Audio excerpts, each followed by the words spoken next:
Hello दोस्तों, क्यूट्रिक्स 2.0 e learning platform पर एक बार फिर से आपका वेलकम है।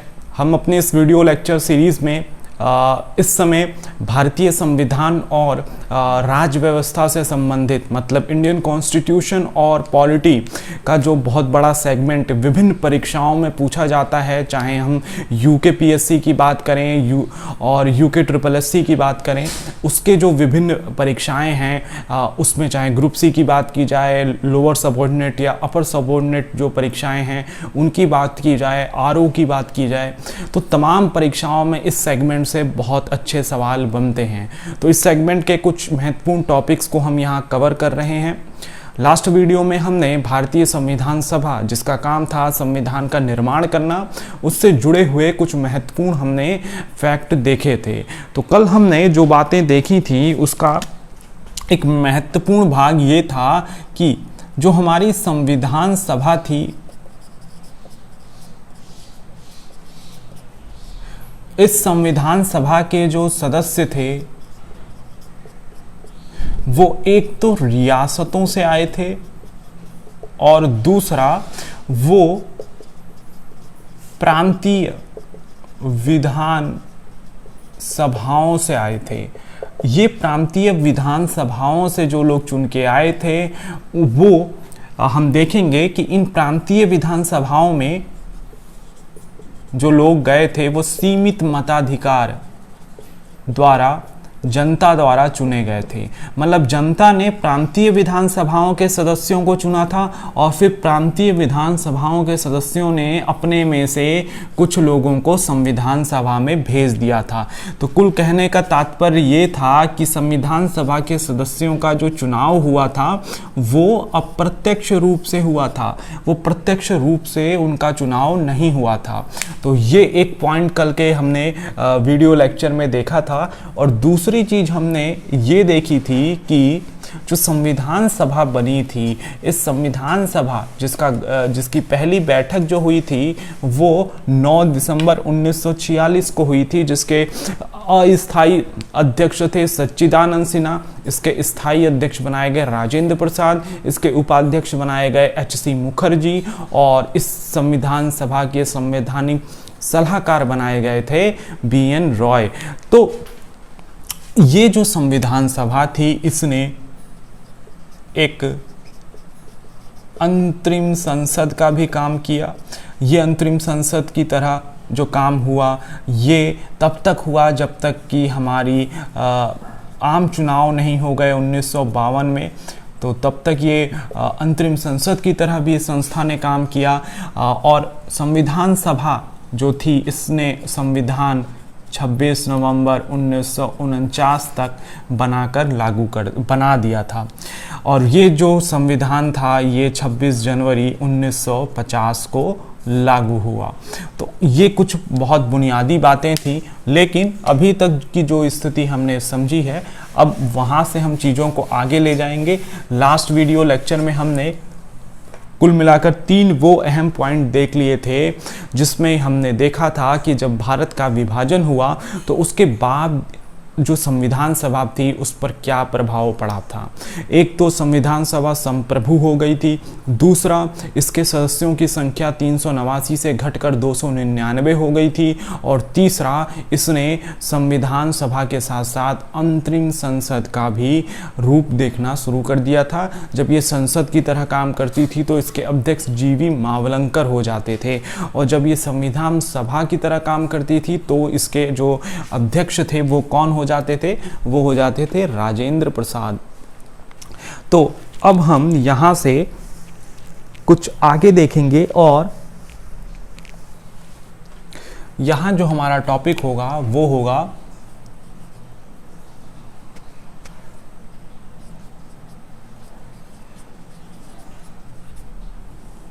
संविधान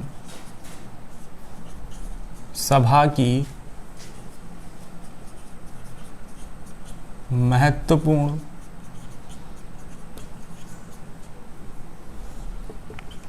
समितियां। ये वाला पोर्शन भले ग्रुप सी में नहीं पूछा जाता हो, ये जो मैं समितियां लिखा रहा हूँ, लेकिन ये लोअर पीसीएस में और अपर पीसीएस में यहाँ से प्रश्न बनते हैं।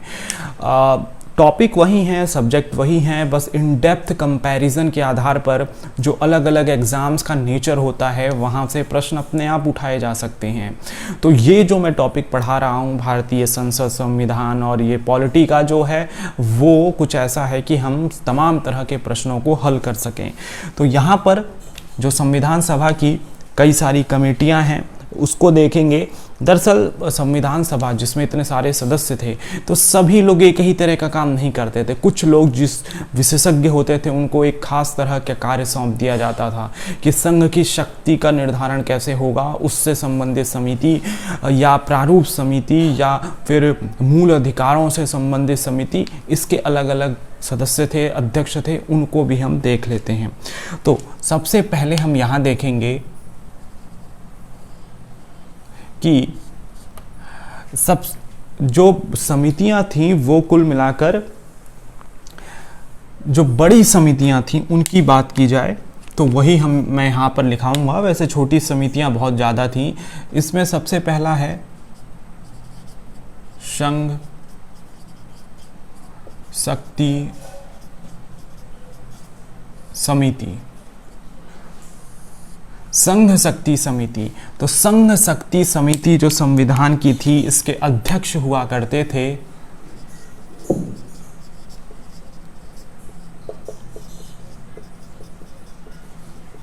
जवाहरलाल नेहरू। संविधान की संघ शक्ति समिति के जो अध्यक्ष थे वो थे जवाहरलाल नेहरू। दूसरा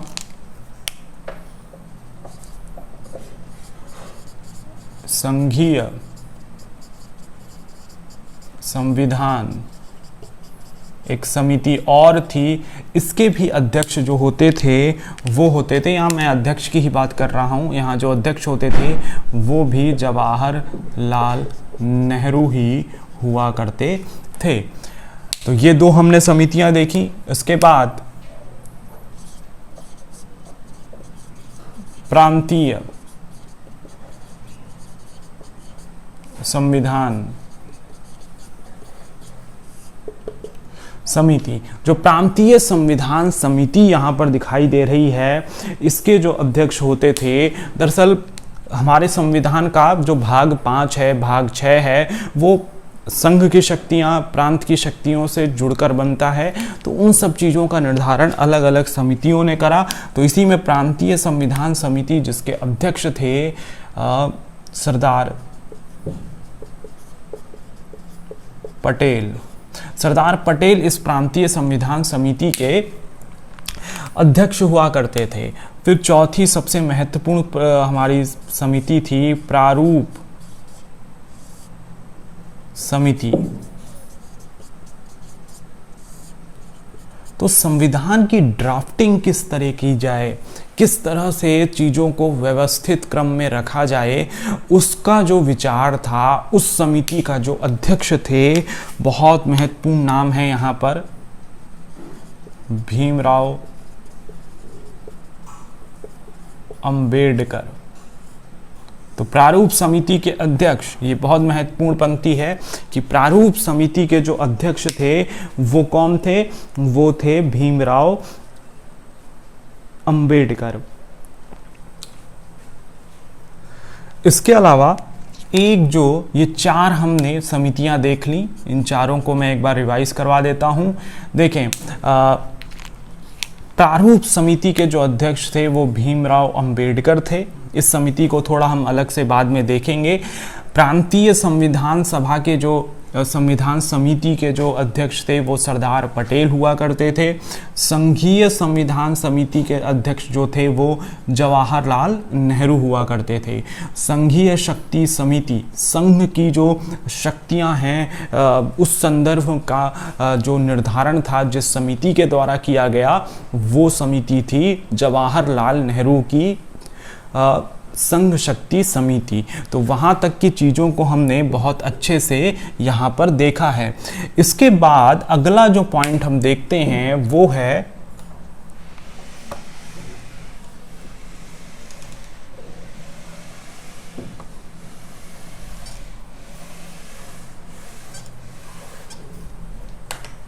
हम देखते हैं कि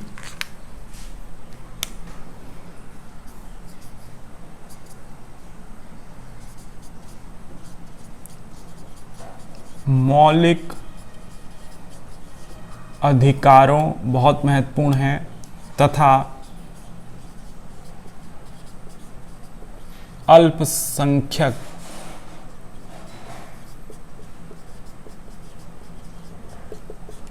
मामलों की समिति।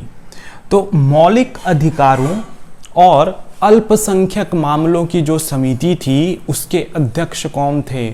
ये बहुत महत्वपूर्ण प्रश्न है, और क्योंकि भारत जैसा देश जहाँ पर इतने सारे लोग और उनके अधिकार, उसमें से कुछ बहुसंख्यक हैं, कुछ अल्पसंख्यक हैं, तो उनकी शक्तियों, कर्तव्यों, उनसे संबंधित तमाम पक्षों का जो संदर्भ देखा गया, उससे जुड़ा हुआ जो महत्वपूर्ण हमारे पास समिति आती है वो किसकी आती है? वो आती है सरदार वल्लभ भाई पटेल, वल्लभ भाई पटेल की मौलिक अधिकारों तथा अल्पसंख्यक मामलों की समिति। अब इस समिति जो थी इसकी कुछ उप समितियां थी। एक उप समिति थी मौलिक अधिकारों को लेकर, तो ये समिति भी विभाजित थी, जिसमें मौलिक जो उप समिति थी मौलिक अधिकारों की, मौलिक अधिकारों की जो उप समिति थी, इस मौलिक अधिकारों की उप समिति के जो यहाँ पर अध्यक्ष हुआ करते थे, इस उप समिति के जो अध्यक्ष हुआ करते थे उनका नाम था जे.बी. कृपलानी। देखिए ये सारे फैक्ट जो हैं वो बहुत महत्वपूर्ण है, किसी भी परीक्षा में किसी भी संदर्भ में पूछे जा सकते हैं, क्योंकि परीक्षाओं के स्तर को अब हम बहुत नीचे रखकर नहीं देख सकते हैं। तो जे.बी. कृपलानी हैं। इसके अलावा जो अल्पसंख्यक मामलों की समिति थी,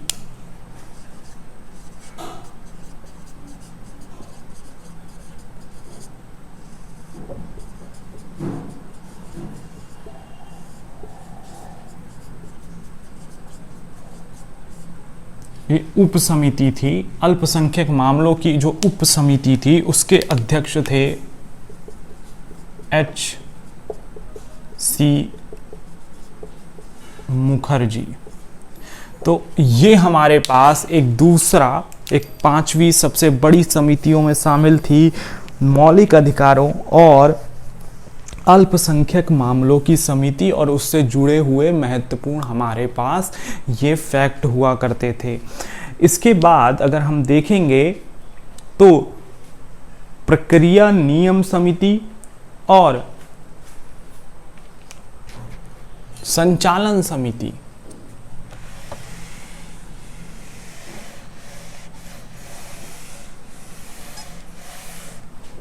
यहां पर हम समझें कि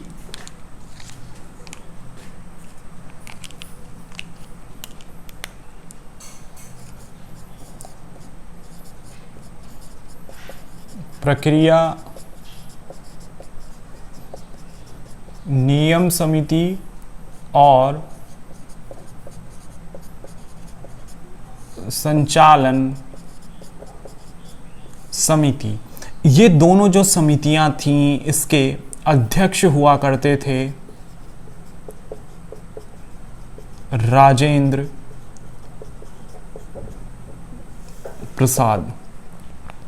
तो प्रक्रिया नियम समिति और संचालन समिति के जो अध्यक्ष हुआ करते थे वो होते थे राजेंद्र प्रसाद।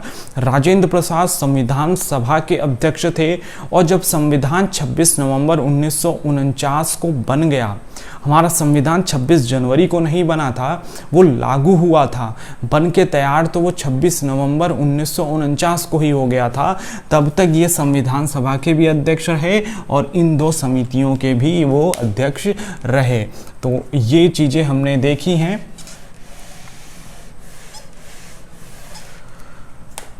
तो इस तरीके से हमने संविधान सभा की जो कुछ 7 8 बड़ी समितियां थीं वो हमने यहाँ पर कवर करी हैं, जिसमें से हमने प्रश्न के रूप में बहुत सारी समितियां पूछी जा सकती हैं। लेकिन एक समिति है जिसको हमें थोड़ा डिटेल से देखना है, क्योंकि बहुत महत्वपूर्ण समिति थी संविधान की, वो थी प्रारूप समिति। तो प्रारूप समिति को अभी हमने देखा था, इसके अध्यक्ष कौन थे? प्रारूप समिति के अध्यक्ष कौन थे? वो थे भीमराव अंबेडकर। इसके साथ इस समिति में उनके साथ कुछ महत्वपूर्ण सदस्य भी जुड़े हुए थे, तो वो हम देखेंगे कि हमारी जो प्रारूप समिति थी इसके अध्यक्ष जो थे वो भीमराव अंबेडकर थे। ये समिति सारी समितियों में सबसे महत्वपूर्ण समिति हुआ करती थी। इसमें इस प्रारूप समिति का जो गठन था वो हुआ था 29 अगस्त 1947 को। तो प्रारूप समिति का जो गठन था वो 29 अगस्त 1947 को हुआ था और इसमें कुल मिलाकर 7 सदस्य हुआ करते थे। तो इसमें 7 सदस्य होते थे, जिसके सबसे पहले हम देखेंगे इसके अध्यक्ष कौन थे। इसके अध्यक्ष थे भीमराव अंबेडकर। भीमराव अंबेडकर इसके अध्यक्ष हुआ करते थे। इसके अलावा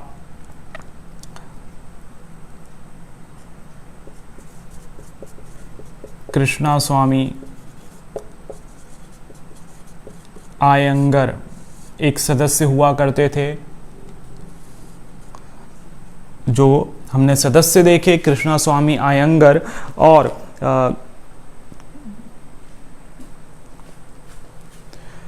कृष्णा स्वामी अय्यर, इनका नाम था कृष्णा स्वामी अय्यर। कृष्णा स्वामी अय्यर और एक सदस्य थे एन गोपाला स्वामी। एन गोपाला स्वामी आयंगर। तो ये 3 बहुत बड़े हमने सदस्य देखे। एक खुद अध्यक्ष के तौर पर भीमराव अंबेडकर थे। अल्लादी कृष्णा स्वामी अय्यर इनको कहा जाता था, अल्लादी कृष्णा स्वामी अय्यर। दूसरे पे हमें एन गोपाला स्वामी आयंगर समझ सकते हैं। इसके अलावा इसमें एक डीपी खेतान हुआ करते थे। इसके अलावा एक मुस्लिम सदस्य के रूप में एक और नाम यहाँ पर जुड़ते हुए दिखता है, जो कि सैयद मोहम्मद सादुल्ला थे। यहाँ हम देख सकते हैं सैयद मोहम्मद सादुल्ला। सैयद मोहम्मद सादुल्ला ये जो थे वो प्रारूप समिति के सदस्यों में शामिल थे। इसमें से कुछ सदस्य जो थे वो बाद में स्वास्थ्य कारणों से उन्होंने इस्तीफा दे दिया या चले गए, इस तरह की भी चीज़ें थीं। लेकिन कुल मिलाकर देखेंगे तो इसमें के.एम. मुंशी का भी नाम आता है। इसमें एक नाम और है के.एम. मुंशी।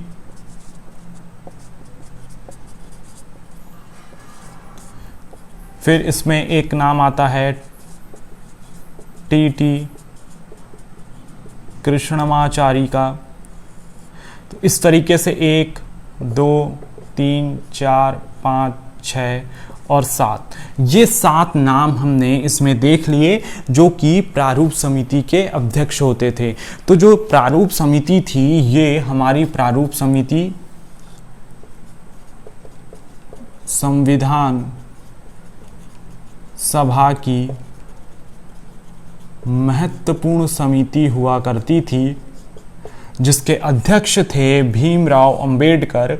और इस समिति का जो गठन हुआ था वो हुआ था 29 अगस्त 1947 को। इसमें 7 सदस्य होते थे, जिसमें हम नाम देख सकते हैं। एक नाम है भीमराव अंबेडकर, फिर अगला नाम है अल्लादी कृष्णा स्वामी अय्यर, फिर अगला नाम है कृष्ण एन गोपाला स्वामी अयंगर, फिर अगला नाम है सैयद मोहम्मद सादुल्ला, ये मुस्लिम सदस्य थे, एकमात्र मुस्लिम सदस्य, एकमात्र मुस्लिम सदस्य किसके, ये किसके एकमात्र मुस्लिम सदस्य थे, वो थे प्रारूप समिति के, मोहम्मद सादुल्ला। और फिर इसके बाद के मुंशी का एक नाम आता है और टीटी कृष्णमाचारी का नाम आता है। इसमें से हम देखेंगे कि जैसे कि यहाँ पर जो डीपी खेतान जो थे, यहाँ हम देखेंगे जो डीपी खेतान लिखा गया है, ये डीपी खेतान की ही जगह पर टीटी कृष्णमाचारी आए थे। इनकी मृत्यु हो गई थी, तब इनकी जगह टीटी कृष्णमाचारी नियुक्त किए गए थे। तो यहाँ पर ये चीज़ हमें देखना होगा। इसके अलावा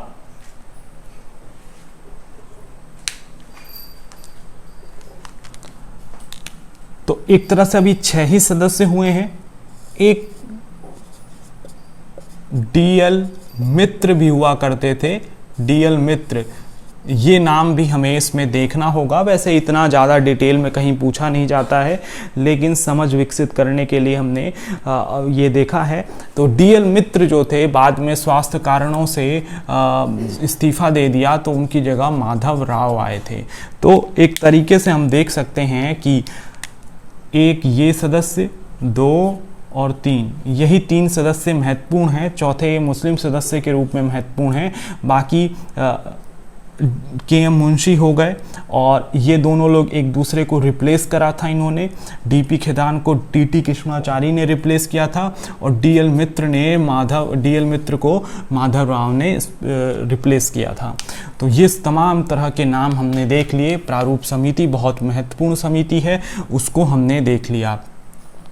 तो मूलतः तो डीपी खेतान थे, लेकिन वो उनकी मृत्यु जब हो गई तो टीटी कृष्णमाचारी उनकी जगह आए, और डीएल मित्र जो थे उनकी जगह माधव राव आए थे। तो ये पूरी प्रारूप समिति के स्वरूप को हमने यहाँ पर समझा। अब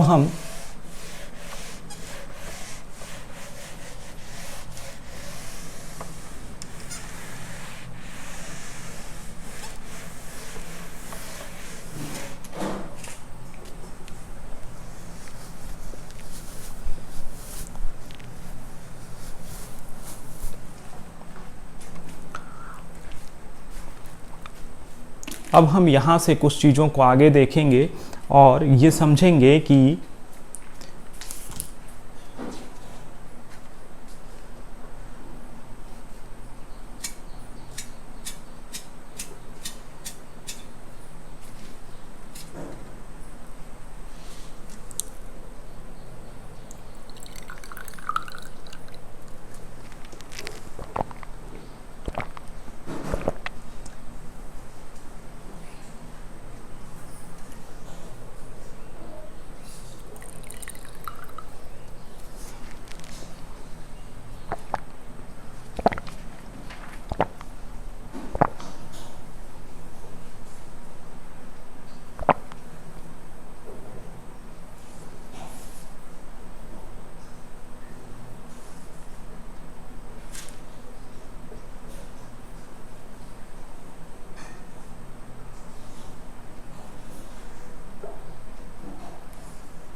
तो देखें, जो हमारी संविधान सभा थी,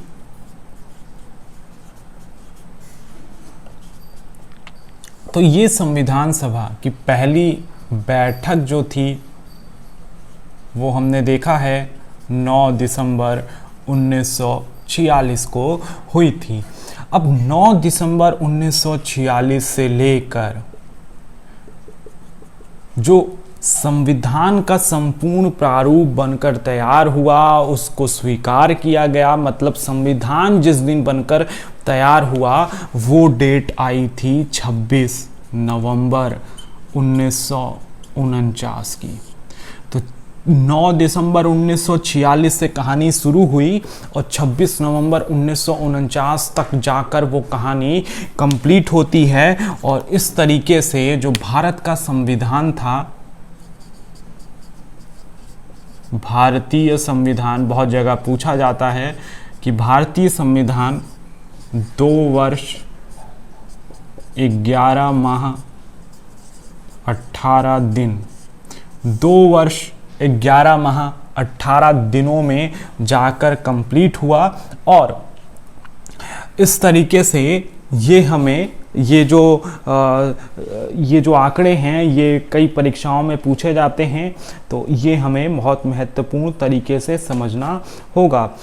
तो यहाँ पर हमने देखा कि 2 वर्ष 11 माह 18 दिन में हमारा संविधान बना था और ये 26 नवंबर 1949 को ही बनकर तैयार हो गया था। और संविधान जो ये 26 नवंबर 1949 को बनकर तैयार हुआ, इसके लिए 3 शब्द, एक अंगीकृत,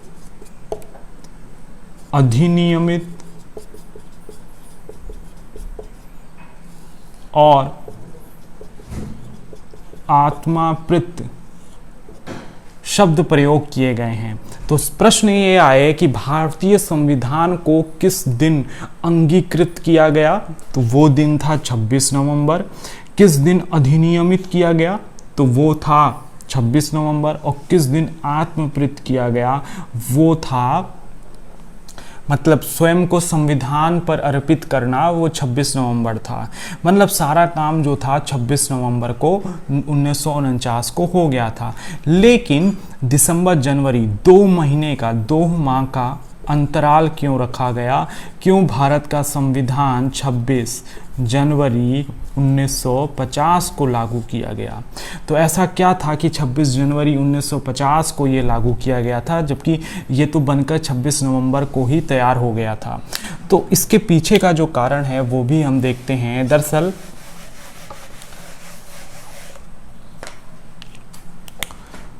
कांग्रेस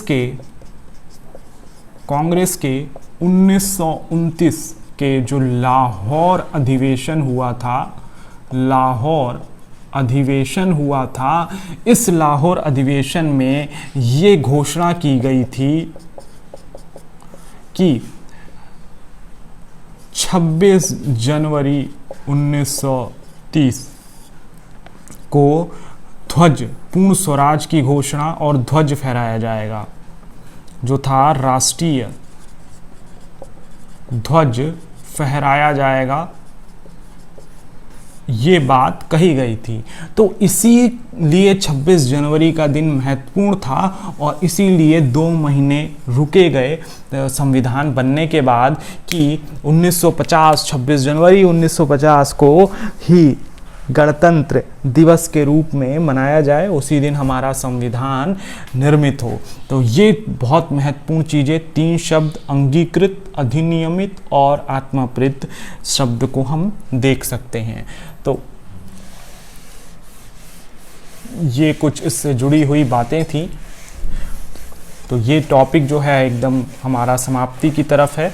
बस इसमें इतना देख लें कि कभी कभी प्रश्न ये पूछता है कि हमारा संविधान तो 26 जनवरी 1950 से भारत गणतंत्र बना, लेकिन जो संविधान के महत्वपूर्ण प्रावधान थे उनमें से कौन से ऐसे अनुच्छेद थे जो कि 26 नवंबर 1949 से ही लागू हो गए थे? तो वो भी हम यहाँ देख लेते हैं। 26 नवंबर 1949 से लागू होने वाले प्रावधान, ये कई परीक्षाओं में होते हैं। तो इसमें हम देखते हैं अनुच्छेद 5, 6, 7, 8, 9। तो ये सारे जो अनुच्छेद हैं, अनुच्छेद 5 से अनुच्छेद 9, जो कि किससे संबंधित हैं? नागरिकता से संबंधित हैं। तो ये जो अनुच्छेद थे वो हमारे शुरू हो गए थे कब से? 26 नवंबर 1949 से। इसके अलावा कुछ हमारे अनुच्छेद हैं, अनुच्छेद 60 व अनुच्छेद 324 जो कि निर्वाचन से संबंधित था, ये भी अनुच्छेद 26 नवंबर 1949 से ही शुरू हो गया था। इसके अलावा कुछ अनुच्छेद हैं हमारे, जैसे कि अनुच्छेद 366 व अनुच्छेद 367, ये भी अनुच्छेद हमारा निकल चुका था। ये हमारा अनुच्छेद उसी दिन 26 नवंबर 1949 को ही पारित हो चुका था। अगली चीज़ जो होगी वो होगी अनुच्छेद 379 और अनुच्छेद 380 और एक अनुच्छेद 388।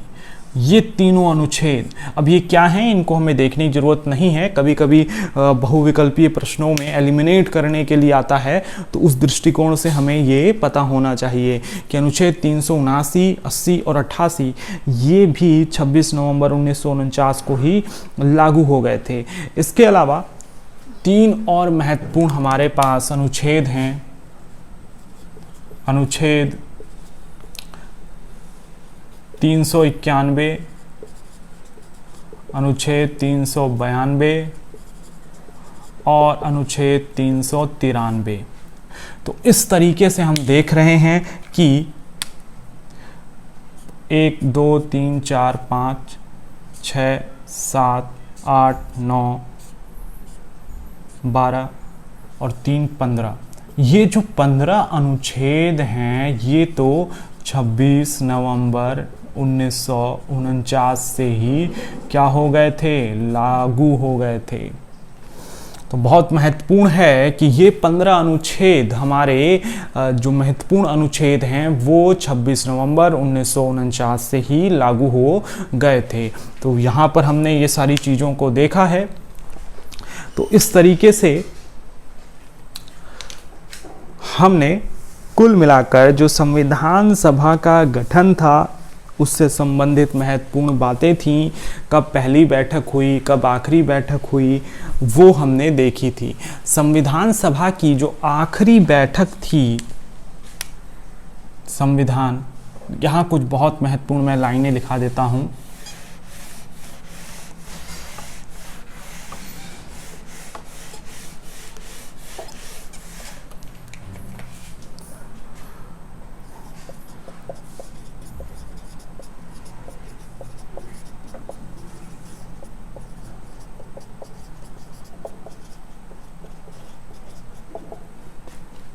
अंतिम बैठक 24 जनवरी 1950 को हुई।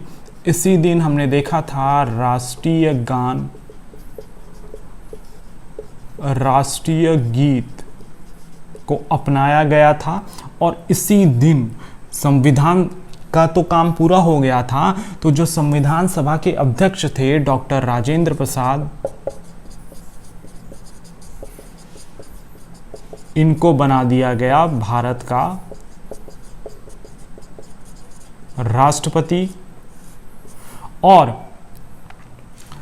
26 जनवरी 1950 से भारत एक गणतंत्र के रूप में जाना जाने लगा। इसके लिए वर्ड आने लगा रिपब्लिक ऑफ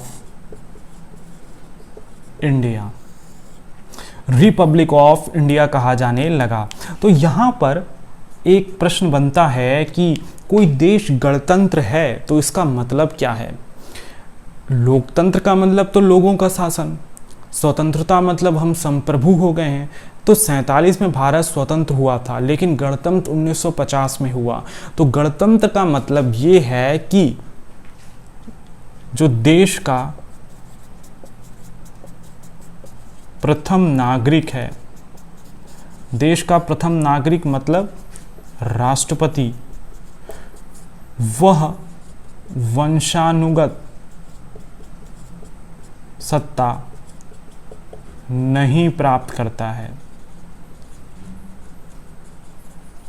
मतलब जो देश का राष्ट्रपति है, प्रेसिडेंट है, वो हायरार्कियल फॉर्म में मतलब वंशानुगत तरीके से उसको वो चीज़ें नहीं मिलती हैं जैसे कि पहले राजतंत्र में होता था कि जो राजा है उसी के परिवार का या उसका पुत्र ही राजा बनता था। तो अगर कोई देश गणतंत्र है तो उसका मतलब ये है कि उस देश का जो प्रथम नागरिक है, कई बार ये प्रश्न बनता है कि भारत एक गणतंत्र है, इससे क्या तात्पर्य है, 4 विकल्प होंगे तो उसमें जो लाइन लिखी होगी कि प्रथम नागरिक को जो सत्ता होती है वंशानुगत तरीके से नहीं मिलती है, वो चुना जाता है, उसका इलेक्शन होता है। भारत में अप्रत्यक्ष रूप से ही सही भारत के राष्ट्रपति का चुनाव होता है। तो जो प्रथम नागरिक है वो वंशानुगत तरीके से नहीं सत्ता प्राप्त करता है, वो कैसे प्राप्त करता है, राष्ट्रपति का यहाँ पर चुनाव होता है। तो इसलिए भारत क्या है, रिपब्लिक ऑफ इंडिया। तो भारत के राष्ट्रपति जो कि भारत के प्रथम नागरिक हैं उनका चुनाव किया जाता है, इसलिए भारत एक गणतंत्र है, ना कि राजतंत्र, ना कि कुलीन तंत्र, कोई और तंत्र नहीं है। तो ये था हमारा जो संविधान सभा थी, उस संविधान सभा से संबंधित हमारे पास जितने भी महत्वपूर्ण यहाँ पर टॉपिक थे वो हमने यहाँ पर कवर किए हैं।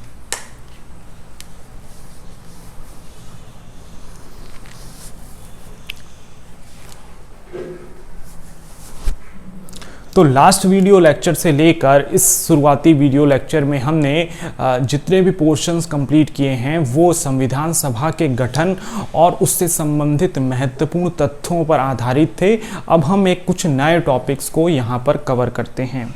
तो यहाँ पर आगे बढ़ने से पहले थोड़ा सा हम ये समझेंगे कि हम यहाँ पर अलग अलग जो टॉपिक्स हैं उनको देख रहे हैं, क्योंकि वो किसी न किसी रूप में परीक्षाओं में पूछे जाते हैं, तो उनको हमें थोड़ा सा समझना होगा। यहाँ पर अब हम देखेंगे भारतीय संविधान के जो महत्वपूर्ण अनुच्छेद हैं वो क्या क्या हैं।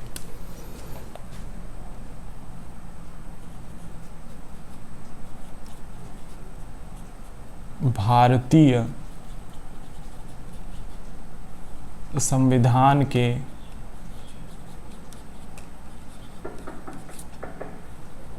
महत्वपूर्ण अनुच्छेद। तो भारतीय संविधान के महत्वपूर्ण अनुच्छेदों को हमें देखना है।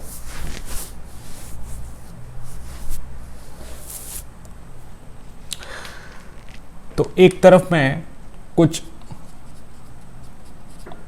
आर्टिकल्स लिख दूंगा और फिर वो आर्टिकल्स में क्या महत्वपूर्ण बात है वो लिखी जाएगी। तो जैसे आर्टिकल 1 है, आर्टिकल 3 है,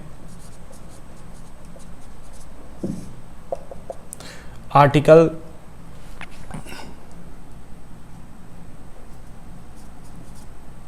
1 है, आर्टिकल 3 है, और इसके अलावा हम देख सकते हैं कि आर्टिकल 13 है, आर्टिकल 14 है,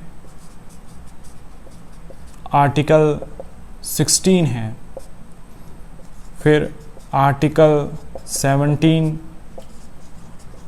आर्टिकल 18 और आर्टिकल 19 है। इतने सारे आर्टिकल्स हैं, इनको पहले हम देख लेते हैं कि इन आर्टिकल से संबंधित हमारे पास किस तरह के महत्वपूर्ण प्रश्न यहाँ पर देखने को मिलेंगे, क्योंकि कई बार सीधे सीधे आर्टिकल्स भी पूछा जा सकता है, और ये जो आर्टिकल्स होते हैं ये मुख्य रूप से हमारे इसी तरह के संदर्भों में पूछे जाते हैं, तो इनको हमें थोड़ा सा देखना होगा।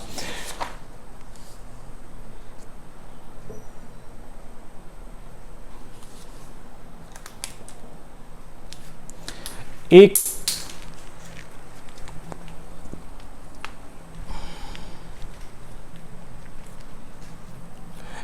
जो यहाँ पर मैं आर्टिकल और ऐड कर देता हूं,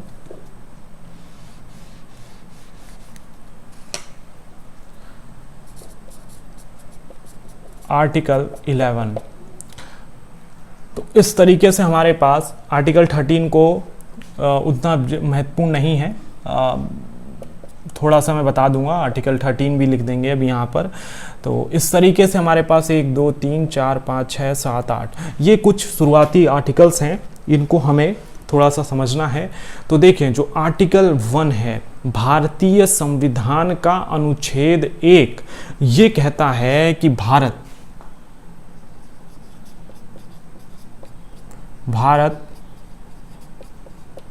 राज्यों का एक संघ है। तो आर्टिकल 1 में लिखा है भारत, अर्थात इंडिया उसके लिए यूज किया गया है। भारत, यहां पर इंग्लिश में भी लिखा है Bharat, that is India is union of state. मतलब यहां हम ये समझ सकते हैं कि भारत के संविधान के भाग 1 के अंतर्गत जो अनुच्छेद 1 है, उस अनुच्छेद 1 में भारत शब्द का उपयोग हुआ है और इंडिया शब्द का उपयोग हुआ है। वहाँ कहीं भी हिंदुस्तान, भारतवर्ष इस तरह के शब्दों का प्रयोग नहीं किया गया है। तो भारत के, हमारे देश के 2 नाम हैं, एक भारत है और दूसरा इंडिया है। तो ये दोनों नाम हमें यहाँ पर देखने हैं। तो भारत भी कहा जाता है, भारत, और दूसरा इंडिया। भारत और इंडिया, भारत के नाम पर भारत और इंडिया जो था वो नाम यूरोपियंस द्वारा भारत को दिया गया था। तो ये जो था ये यूनियन ऑफ स्टेट इसको कहा गया है। ये भारत के संविधान के अनुच्छेद 1 में वर्णित है। इसी तरह आर्टिकल 3 में किस बात पे लिखा है कि संसद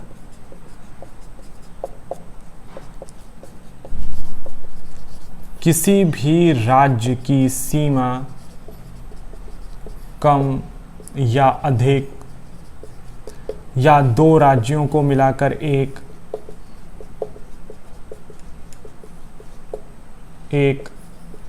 कर सकती है। मतलब राज्यों का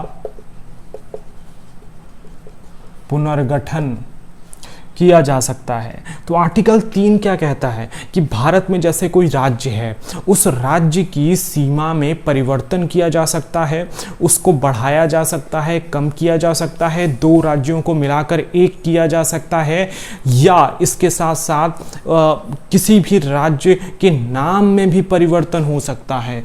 यहीं पर हम देखेंगे नाम में परिवर्तन। तो ये हमें बहुत अच्छे से समझ में आ जाना चाहिए कि जब हम आर्टिकल 3 की बात करते हैं, इसी आर्टिकल 3 के अंतर्गत संसद को ये शक्ति होती है कि वो राज्यों का पुनर्गठन कर सके, उनके नाम में परिवर्तन कर सके। उत्तर प्रदेश राज्य पुनर्गठन अधिनियम 2000 जो बनाया गया था, जिसके तहत उस राज्य का एक हिस्सा काटकर अलग उत्तरांचल बना दिया गया था, और इसी आर्टिकल्स के तहत उत्तरांचल का नाम परिवर्तित करके क्या कर दिया गया, उत्तराखंड कर दिया गया। तो ये हमारे संविधान के भाग अनुच्छेद 3 के अंतर्गत इसको हम रख सकते हैं। तो ये महत्वपूर्ण एक हमारे पास आर्टिकल हो गया। इसी तरीके से आर्टिकल 11 जो है वो संसद को नागरिकता संबंधी कानून निर्मित करने की शक्ति प्रदान करती है। तो आर्टिकल 11 क्या है? उस आर्टिकल 11 के अंतर्गत क्या कहा गया है कि भारत की जो संसद है वो नागरिकता से संबंधित तमाम तरह के जो प्रश्न उठते हैं उनका समाधान करेगी, कई कानून बनाएगी। और इसी के तहत 1955 में संसद ने क्या करा था? संसद ने बनाया था भारतीय नागरिकता अधिनियम 1955। तो ये भारतीय नागरिकता अधिनियम 1955 किसने बनाया था? संसद ने बनाया था। और इस संसद ने जो ये अधिनियम बनाया था, ये अधिनियम था कि नागरिकों से जुड़े हुए जो मामले हैं वो इसके अंतर्गत देखे जाएंगे। ये महत्वपूर्ण हमारा अधिनियम था। इसके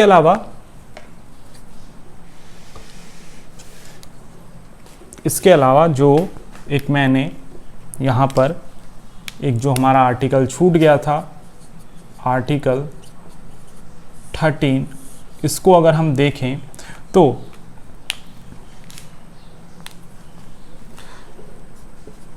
इसमें यह है कि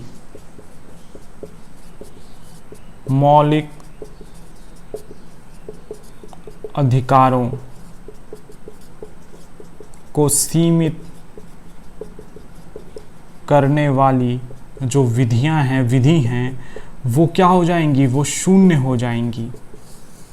मतलब कोई ऐसा कानून जो कभी बना हो पहले या अब बनने वाला हो जो कि मूल अधिकारों को सीमित करता हो, वो पूर्णतया विधि शून्य हो जाएंगी, वो नल एंड वॉइड हो जाएंगी, वो खत्म हो जाएंगी। तो ये बात जो समग्र था इसमें, यही बात आर्टिकल 13 के अंतर्गत लिखी थी और इसको हमें यहाँ पर देखना था। अब यहाँ पर हम देखते हैं ये जो पोर्शन है, वैसे इनको हम मूल अधिकार के अंतर्गत पढ़ेंगे, लेकिन यहाँ पर इन आर्टिकल्स को हम देख लेते हैं। तो आर्टिकल 14 क्या है, इसको कहते हैं समता का अधिकार, इसको कहा जा सकता है। उसके अंतर्गत ये है, इसको हम कहते हैं विधि के समक्ष समता तथा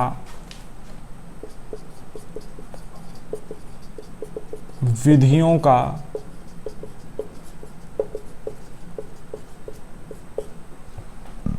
समान संरक्षण।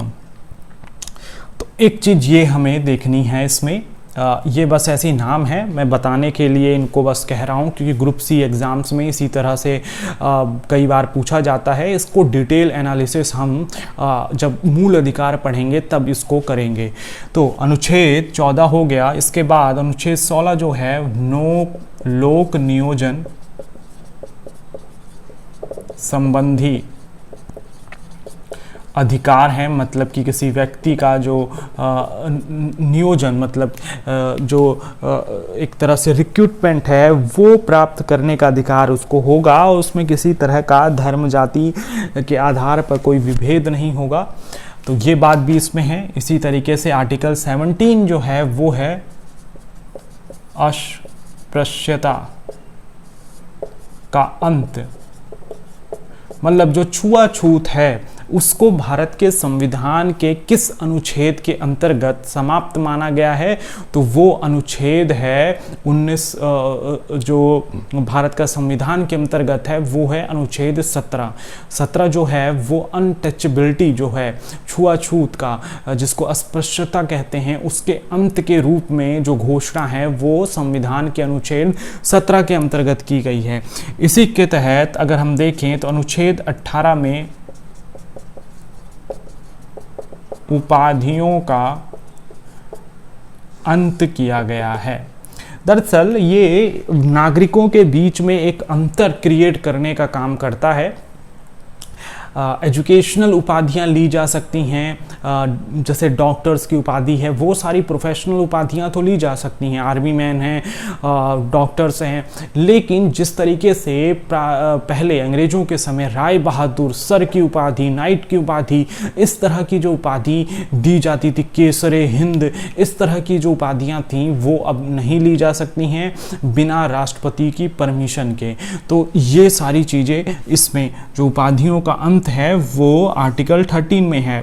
थोड़ा विवाद हुआ था कि क्या आर्टिकल 18 के अंतर्गत जो उपाधियों का अंत है उसके अंतर्गत हम भारत रत्न को भी मानेंगे, तो वो नहीं, भारत रत्न दिया जा सकता है, उस तरह की उपाधियां ली जा सकती हैं।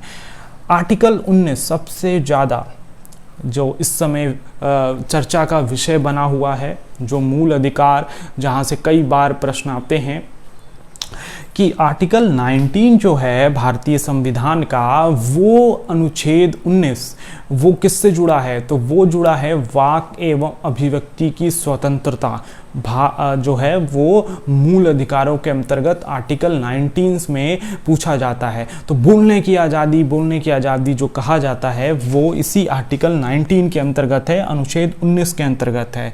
तो अनुच्छेद 19 के अंतर्गत वाक एवं अभिव्यक्ति की स्वतंत्रता यहाँ पर शामिल की गई है।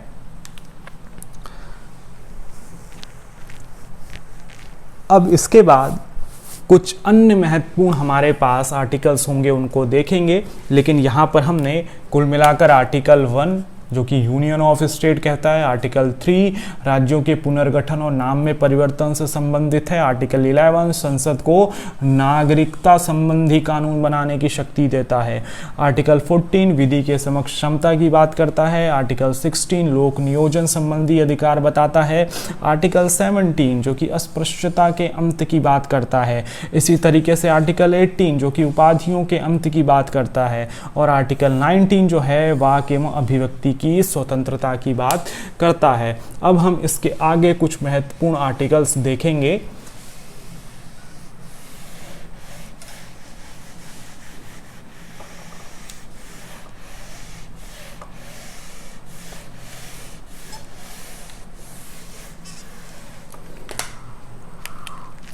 तो अब हमारे पास जो आर्टिकल्स है वो आर्टिकल है आर्टिकल 20, एक आर्टिकल है 21, फिर आर्टिकल है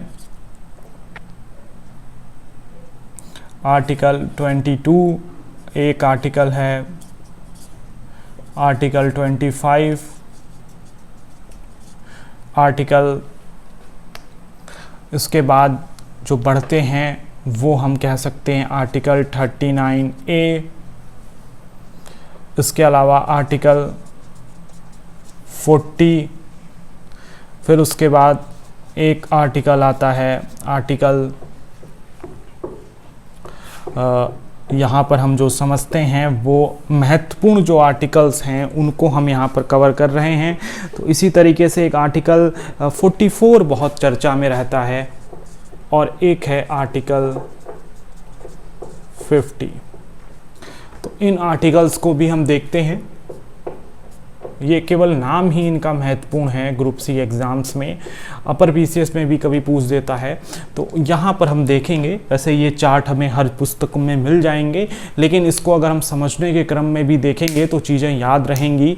तो अभी तक हम जो देख रहे हैं मूल अधिकार तक का सेक्शन हमने आर्टिकल 19 के अंतर्गत देखा था। अब उसके बाद देखें तो आर्टिकल 20 जो है वो कहता है नागरिकों को उनके प्राण एवं दैहिक स्वतंत्रता का अधिकार उनको प्रदान किया जाएगा। मतलब कोई भी व्यक्ति हो उसको बिना विधि के द्वारा स्थापित प्रक्रिया का अनुकरण किए बगैर हम उसको जेल में नहीं डाल सकते हैं, उसको फांसी पर नहीं अटका सकते हैं। ऐसा नहीं जैसे कि नॉर्थ कोरिया में होता है कि वहाँ का जो तानाशाह है जिम किंग, तो वो क्या करता है कि वो उसको मन करता है तो किसी को भी तोप के सामने खड़ा होकर उड़वा देगा। तो इस तरह की जो व्यवस्था है वो यहाँ नहीं है। यहाँ पर केवल कोर्ट द्वारा आदेश देने पर ही किसी को सज़ा होगी, किसी को गिरफ्तार किया जाएगा, और अगर गिरफ्तारी न्यायोचित नहीं है तो उस व्यक्ति को रिहा कर दिया जाएगा। 24 घंटे के भीतर जो गिरफ्तार किए गए व्यक्ति है उसको मजिस्ट्रेट के सामने प्रस्तुत करने की भी बाध्यता रहती है। तो ये सारी चीज़ें जो हैं वो आर्टिकल्स 20 के अंतर्गत हैं। इसी तरीके से आर्टिकल 21, इसमें क्या है, जीवन का अधिकार है, जीवन का अधिकार है। तो जीवन का अधिकार जो है उसमें हम कह सकते हैं कि ये जो अधिकार था इसमें जब कोर्ट ने व्याख्या करी तो भारत के संविधान के अंतर्गत एक जो प्रक्रिया है विधि द्वारा स्थापित प्रक्रिया, इसी का अधिकतर अनुपालन होता है। मतलब संसद जो है उसने बहुमत के आधार पर एक कानून बना दिया, बस इस कानून को हमें लागू करना है। तो ये है विधि द्वारा स्थापित प्रक्रिया। लेकिन जीवन के अधिकार संबंधी अनुच्छेद की व्याख्या करते हुए न्यायालय के द्वारा एक दूसरी व्यवस्था, जिसको विधि की सम्मत प्रक्रिया कहा जाता है, वो लाया गया था। इसको ड्यू प्रोसेस भी कहा जाता है। इसको कहा जाता है ड्यू प्रोसेस। मतलब कोई कानून बस बन गया है इसलिए उसका अनुपालन करना जरूरी नहीं है। वो कानून अपने आप में कैसा होना चाहिए, वो रिजनेबल होना चाहिए, वो न्यायप्रिय होना चाहिए, जस्ट होना चाहिए। तो ये हम देख सकते हैं, वो तार्किक होना चाहिए, जस्ट होना चाहिए, रिलायबल होना चाहिए। तो इस तरह की व्याख्याएं जो थी वो कोर्ट ने करी थी मेनका गांधी वाद के अंतर्गत। वो अलग चीज़ है, लेकिन हम यहाँ पर समझ सकते हैं। कई बार प्रश्न पूछता है कि भारतीय संविधान के किस अनुच्छेद की व्याख्या के अधीन न्यायालय ने विधि सम्मत प्रक्रिया का उल्लेख किया है, तो वो किया है अनुच्छेद 21 में, जो जीवन का अधिकार संबंधी अनुच्छेद है, उसमें ये सारी बातें कही गई हैं। तो ये आर्टिकल 21 के अंतर्गत हमने देखा है जीवन का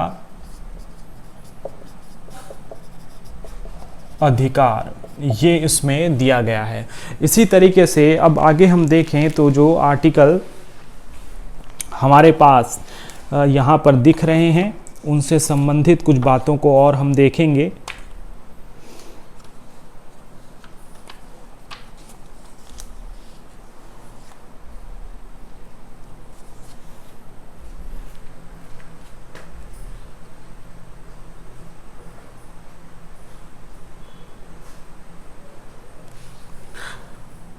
जो अनुच्छेद 22 है वो कहता है गिरफ्तारी के संदर्भ में संरक्षण है।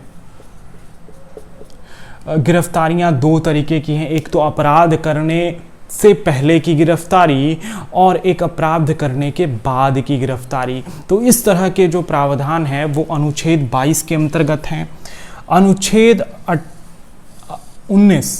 25 ये क्या है, धार्मिक स्वतंत्रता के अधिकार के अंतर्गत इसको रखा गया है। और इस धार्मिक स्वतंत्रता के अधिकार के अंतर्गत जो अनुच्छेद 25 है वो ये कहता है कि अंतःकरण की आबाद रूप से मानने की और अपने धर्म का प्रचार करने की जो स्वतंत्रता है वो अनुच्छेद 25 के अंतर्गत भारत के संविधान ने प्रदान कर रखी है। तो भारत के संविधान के अनुच्छेद 25 के अंतर्गत क्या करा गया है, धार्मिक स्वतंत्रता यहाँ पर प्रदान की गई है। इसके अलावा आर्टिकल 39 ए गरीबों को निःशुल्क विधिक सहायता इसमें प्रदान की गई है। तो ये हमने इसमें देखा। इसके अलावा कुछ अन्य हमारे पास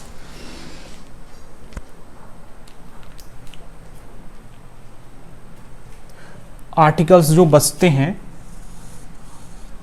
ये जो आर्टिकल्स हैं ये और ये भी हम यहाँ पर देख रहे हैं, ये चारों आर्टिकल्स जो हैं ये भारत के नीति निर्देशक तत्व वाले सेगमेंट के अंतर्गत पूछे गए हैं। तो इसमें आर्टिकल्स 40, 44, 50 इसको हम देखें तो अनुच्छेद 40 जो है वो ग्राम पंचायत या ग्राम सभा के गठन की बात करता है। ग्राम सभा के गठन की बात अनुच्छेद 40 के अंतर्गत की गई है।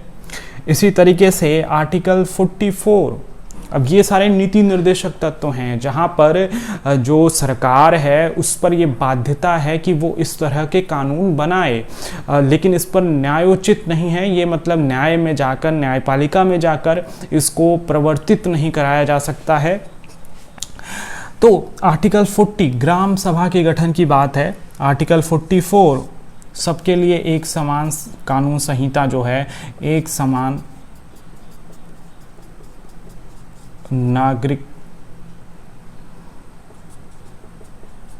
संहिता, एक समान नागरिक संहिता का जो उल्लेख है वो आर्टिकल 44 के अंतर्गत किया गया है। तो आर्टिकल 40 और आर्टिकल 44 ये दोनों चीज़ें हमने यहाँ पर देखी। इसी तरीके से आर्टिकल 50 कहा जाता है, उसमें ये बात है कि जो कार्यपालिका है, कार्यपालिका व न्यायपालिका, कार्यपालिका और विधायिका, कार्यपालिका और विधायिका को अलग अलग करने का यहाँ पर विकल्प हमारे सामने दिखता है। कार्यपालिका और यहाँ पर कार्यपालिका और न्यायपालिका, पहले सही था ये, कार्यपालिका और न्यायपालिका को अलग अलग करने का विकल्प यहाँ पर हमें दिखाई देता है। ये आर्टिकल 50 के अंतर्गत है। तो अगर प्रश्न में ये पूछा जाए कि भारत के संविधान का कौन सा अनुच्छेद कार्यपालिका को न्यायपालिका से अलग करने की बात करता है, तो वो अनुच्छेद 50 है। तो इतनी चीज़ें हमने इसमें देखी। आर्टिकल 50, 44, 40 ये सारे आर्टिकल्स बहुत महत्वपूर्ण हैं, इनको हमें ऐसे देखना होगा। इसके अलावा कुछ आर्टिकल्स मैंने पहले भी बता रखे हैं, उनको यहाँ पर बार बार रिपीट करना ज़रूरी नहीं है।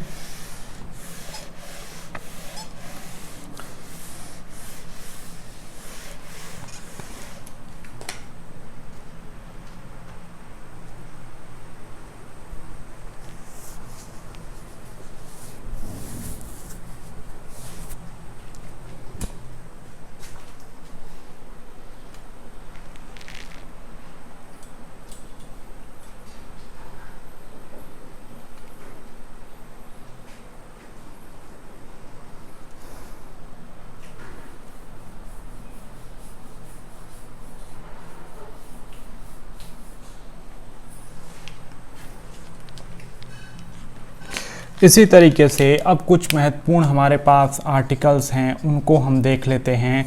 जैसे कि आर्टिकल 110, आर्टिकल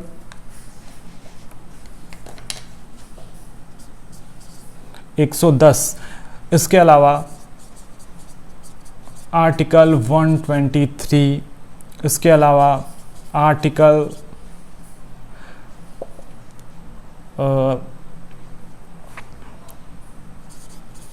200, आर्टिकल 200 भी यहाँ पर ज़रूरी है यहाँ पर देखना।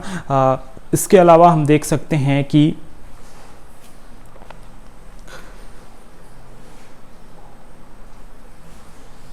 इस आर्टिकल 200 से पहले आर्टिकल 143 भी है,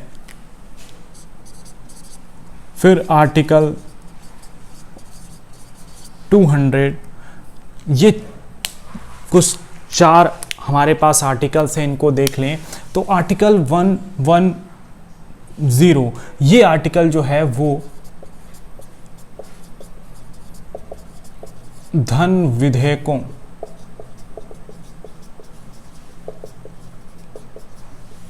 से संबंधित है। कुछ विधेयक जो होते हैं वो वित्त विधेयक, धन विधेयक, इन तरह के विधेयकों को अंत संविधान संशोधन का विधेयक होता है, कुछ धन विधेयक होते हैं, कुछ वित्त विधेयक होते हैं। तो इस तरह की परिभाषाएं पूछी जाती हैं, वो किससे जुड़े हुए हैं, कौन से आर्टिकल से, ये भी पूछा जाता है। तो यहाँ पर ये हमने इनको देख लिया है। ये इनकी जो परिभाषा है, धन विधेयकों से संबंधित परिभाषा जो है वो भारत के संविधान के अनुच्छेद 110 के अंतर्गत कही गई है। इसी के तहत आर्टिकल 123 है भारत के संविधान का, जो कि अध्यादेश से संबंधित है। होता क्या है कि जब संसद का सत्र नहीं चल रहा होता है या एक सत्र चल रहा होता है, दूसरा सत्र नहीं चल रहा होता है, तो विधेयक कानून के रूप में तो तभी परिवर्तित होंगे जब दोनों सदनों से पारित होंगे और राष्ट्रपति का उस पर हस्ताक्षर होगा। लेकिन अगर कोई एक सदन नहीं चल रहा हो या दोनों नहीं चल रहे हो, कानून बनाना बहुत जरूरी हो, तो राष्ट्रपति इस आर्टिकल 123 का प्रयोग करके अध्यादेश बना देते हैं। इसको कहते हैं ऑर्डिनेंस। फिर इसको हमें क्या होता है, जब संसद सत्र शुरू होता है तो इसे हमें वहाँ पर इसको लागू करवाना होता है, इसको फिर से संसद से पारित कराना होता है, तो वो अलग चीज़ है, वो देखेंगे हम। तो ये आर्टिकल 123 अध्यादेश से संबंधित। आर्टिकल 143 इसमें क्या होता है, राष्ट्रपति किसी विषय पर न्यायाधीश, जो सर्वोच्च न्यायालय के न्यायाधीश हैं, उनसे क्या करते हैं, परामर्श प्राप्त करते हैं। किसी भी न्यायिक मुद्दे पर अपना विचार प्रस्तुत करने के लिए, निर्णय लेने के लिए राष्ट्रपति के द्वारा 143 के तहत न्यायपालिका के जो जज हैं, मतलब जो जज हैं न्यायपालिका में, उनसे परामर्श लिया जाता है, सुझाव लिया जाता है। इस सुझाव को देने के लिए न्यायाधीश बाध्य नहीं होते और ना ही उस सुझाव को मानने के लिए राष्ट्रपति बाध्य होते हैं। तो दोनों तरफ से चीज़ें फ्री रहती हैं।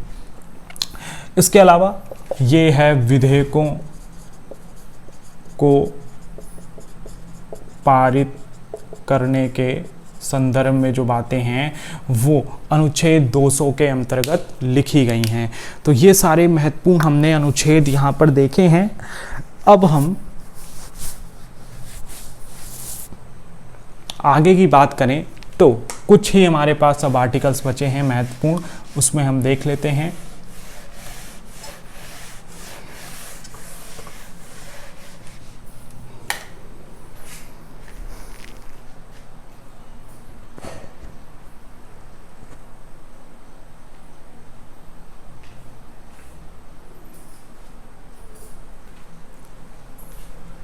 तो इसमें जो अगला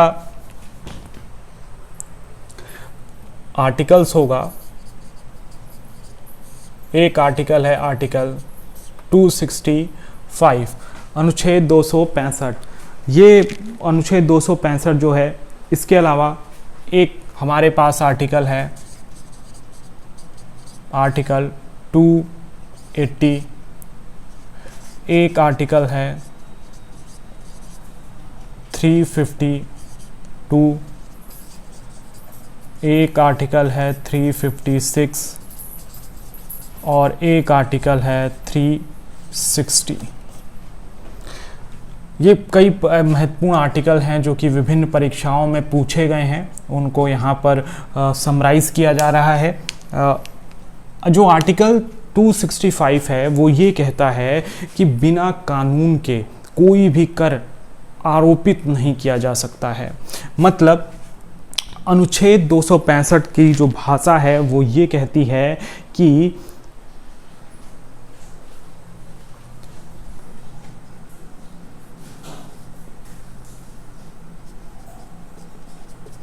बिना विधि मतलब कानून के करों का आरोपण नहीं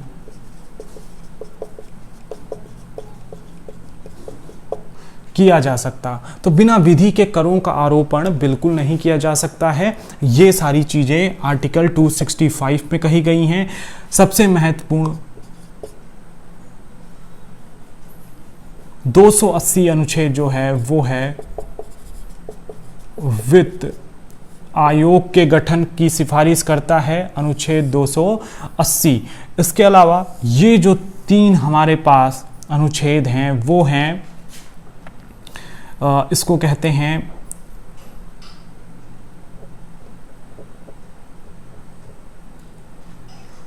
(352)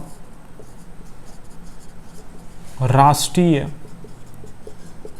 आपातकाल से संबंधित है, 356 राष्ट्रपति शासन से जुड़ा है, कई बार ये चर्चा में रहता है, और 360 ये है वित्तीय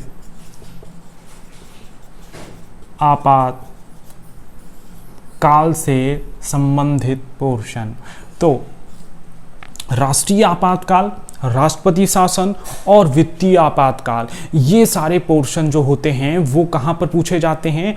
ये आर्टिकल 352, 356 और 360 के अंतर्गत पूछे गए हैं, ये स्थापित किए गए हैं। तो उसमें ये सारे प्रश्न यहाँ से बनते हमारे पास दिखते हैं। तो ये तमाम चीज़ें हमने देखी। इसके अलावा एक बहुत महत्वपूर्ण आर्टिकल है अनुच्छेद 368। तो ये है संवैधानिक संशोधन विधेयक है। इसको संशोधन का जो प्रक्रिया है वो इसके अंतर्गत अनुच्छेद 368 के अंतर्गत बताई गई है। तो ये तमाम हमने अनुच्छेद यहाँ पर पढ़े हैं। तो ये सारी चीज़ें हमने यहाँ पर देखी हैं, इसको आप देख लीजिए, जो कि बहुत महत्वपूर्ण है। तो इस तरीके से हमने जो भारतीय संविधान के महत्वपूर्ण अनुच्छेद यहाँ पर दिख रहे हैं उनको हमने कवर किया। हमने संविधान सभा से संबंधित कई प्रश्नों को हल किया। तो इस तरीके से अब हम संविधान के अंतर्गत कुछ जो महत्वपूर्ण भाग हैं, मूल अधिकार, मौलिक कर्तव्य, नागरिकता से जुड़े हुए, न्यायपालिका है, संसद है, कुछ महत्वपूर्ण संगठन हैं, आयोग हैं, उन तमाम तरह की चीज़ों को देखेंगे तो ये हमारा सेगमेंट पूरा हो जाएगा। तो आज के वीडियो को मैं यहीं कंक्लूड करता हूँ। नेक्स्ट वीडियो में एक नेक्स्ट टॉपिक के साथ हम अपने इस इंडियन कॉन्स्टिट्यूशन और पॉलिटी वाले सेगमेंट को आगे बढ़ाएंगे। तो वीडियो देखने के लिए आप लोगों का बहुत बहुत धन्यवाद।